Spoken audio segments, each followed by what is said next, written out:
though right now he's still called Siddhartha Gautama. Siddhartha lives in a palace in India. His parents believe that this little guy will become something extraordinary. To know this for sure, they ask an astrologer to consult the stars about the future. He will either become a very powerful ruler like his father, or he becomes a holy man and your family will lose all power in the kingdom. Oh my!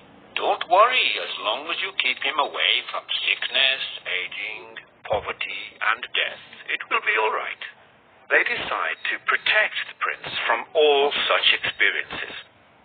Siddhartha grows up, gets married, and has kids without having met ordinary people outside the palace. But one day, Siddhartha drives his cart outside the palace area. There he witnesses how ordinary people live. He sees an old man, a sick man, and a beggar monk in the street.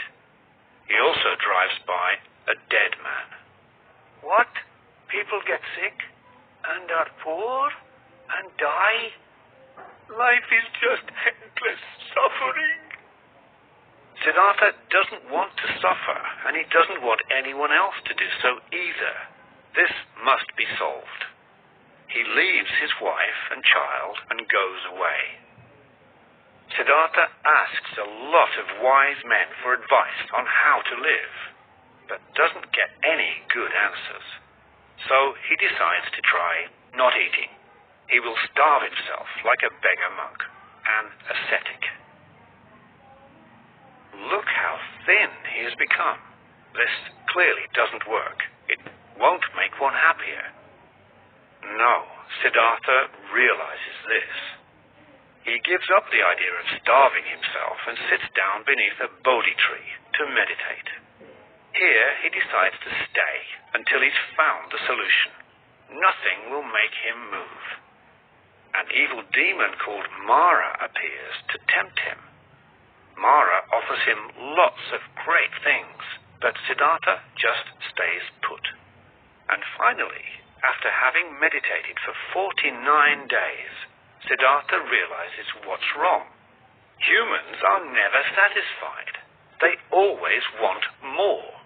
And this wanting to have more never ends. And then the suffering never ends either. So now Siddhartha has realized how it is. He has become enlightened. And that is what the word Buddha means. Now he is no longer Siddhartha Gautama, but Buddha. Buddha wants more people to realize this. Some of his friends listen to him and start to follow him. They become his disciples. Buddha preaches to them and to other people. At this time in India, everyone is Hindu.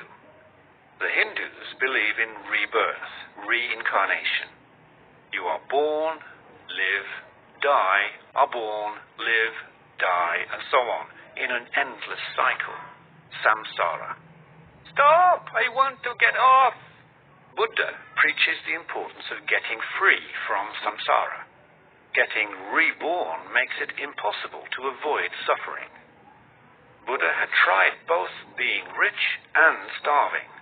These are two exaggerated ways of living, and neither are good. He believes it to be better to choose a middle way. But hey, Buddha, if you're not born again, where do you end up after death? You don't get to a place, but to a condition where you don't want anything. Nirvana. Why do you call it nirvana? Nirvana means blown out. All your desires are blown out, and you have reached a kind of peace. Buddha wanders around preaching how to reach nirvana. When Buddha dies, there have become many disciples. Now it's time for them to pass on his teachings.